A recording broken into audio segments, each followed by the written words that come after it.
नलिनी जी की दो बेटियां थीं। दोनों को खूब अच्छी शिक्षा दी। पर नलिनी जी की सास, वो अपनी दोनों पोतियों को देखकर मुंह बना लेती थी। हाथी जैसी हो रखी हैं, ब्याहने की उम्र हो गई है, जब जाके अगले घर का चूल्हा चौका ही करना है तो क्या फायदा इतना पढ़ाने का। नलिनी जी को आदत हो गई थी अब तो अपनी सासू माँ की बातें सुनने की। नलिनी जी की बेटियों रितु और नीतू के लिए जैसे ही बुआ जी ने अच्छे रिश्ते बताए, तो नलिनी जी के पति रामू जी ने देर नहीं लगाई घर परिवार देखने में। सब बहुत अच्छा था। लड़के अपनी नौकरी पर थे और घर परिवार भी काफी अच्छा था।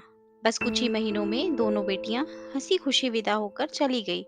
रितु और नीतू दोनों अपने परिवार में खुश थी। लेकिन एक बार रितु और नीतू दोनों का घर आना हुआ। नीतू ने अपने ससुराल के बारे में बताया। सब बहुत अच्छे हैं, सभी बहुत प्यार और सम्मान देते हैं। रितु बस उसकी हाँ में हाँ मिला रही थी, पर उसे समझ नहीं आया प्यार और सम्मान वही है जो उसे अपनी ससुराल में मिल रहा था, या नीतू जो बोल रही थी वो। कुछ दिनों बाद रितु अपने ससुराल आ गई। वहां रितु को घर की नौकरानी के समान घर में लगाए रखते थे। रितु सोचती, बहू हूँ, घर का काम तो मुझे ही करना होगा। एक अच्छी बहू की जिम्मेदारी होती है ये तो। लेकिन रितु से कोई प्यार से बात नहीं करता था, बस हर पल उस पर ऑर्डर चलाना। एक बार ऐसा हुआ कि रितु का पैर फिसल गया और वो गिर गई। पैर में मोच आ गई। अब रितु बेड से उठ भी नहीं सकती थी, तो घर के काम कैसे करती। अगले दिन जब रितु उठी तो रितु का पैर अकड़ गया था, वो बिना सहारे के चल नहीं सकती थी। वो अपने कमरे में ही रही। सुबह से दोपहर हो गई। रितु का पति तो ऑफिस जा चुका था। रितु से किसी ने चाय पानी कुछ नहीं पूछा। रितु रोने लगी। रितु ने अपनी सास को आवाज लगाई। सासू माँ सीधे ही चिल्लाई, ज्यादा ऑर्डर मत चलाओ मुझ पर, शर्म नहीं आती। सास काम करे और बहू आराम, अच्छा बहाना ढूंढ लिया है। शाम को जब पति घर आया तो रितु ने पानी के लिए बोला, तो पति ने भी एक पल में ही जवाब दिया, एक तो ऑफिस से आया हूँ, मुझे चाय पानी पिलाने की बजाय तुम मुझ पे ही ऑर्डर चला रही हो। रितु ने रात तो जैसे तैसे निकाली और अगले दिन अपनी मम्मी को फोन करके सारी बात बताई और पापा को बुलवा लिया। और रितु अपने मायके आ गई। घर आकर रितु रोने लगी। मुझे उस घर में अब कभी नहीं जाना जहाँ मेरी कोई इज्जत नहीं।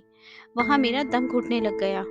मैंने बहुत सहन किया, पूरा 1 साल निकाल दिया। सोचा बहू की जिम्मेदारी होती है ये सब, लेकिन क्या उनकी जिम्मेदारी नहीं। उन्होंने तो बस मुझे काम करने वाली मशीन ही समझ लिया था।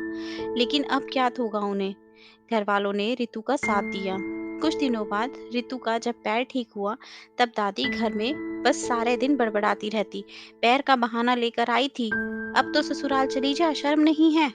मैंने तो पहले ही कहा था मत पढ़ा इतना बेटियों को, पर नहीं, अब इन्हें चूल्हा चौका करने में भी इज्जत चाहिए। अरे घर का काम बहू नहीं करेगी तो कौन करेगा। ससुराल तो जाना ही पड़ेगा। हम औरतों को सब सहन करना पड़ता है। इतने में ही नलिनी जी ने सासू माँ की बात काटते हुए कहा, माँ जी, आप औरत होकर ऐसी बात करती हो।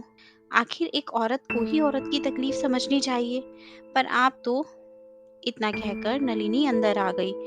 लेकिन अगले दिन जब सासू माँ चिल्ला रही थी बाहर, अरे पता है जब मैं गर्म पानी से नहाती हूँ, अभी तक मेरा गर्म पानी नहीं आया, अब बूढ़ी सास से बदला लोगी क्या।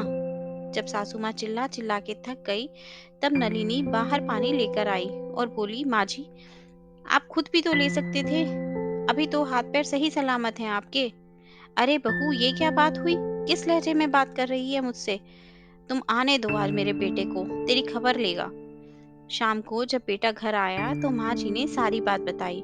तो बेटे ने भी कहा, अरे माँ, बूढ़ी हो गई हो, अब घर में मैं कलेश करूं ये चाहती हो। आप खुद ले लेते पानी, बहू नहीं देती है तो। बस करो अब। और माँ जी बहुत दुखी हुई। बेटे बहू मुझसे अच्छे से बात भी नहीं करते।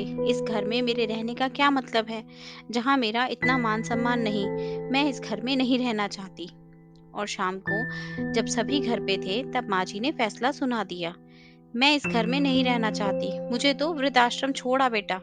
जहाँ मेरी कोई इज्जत नहीं, वहाँ मेरा दम घुटता है।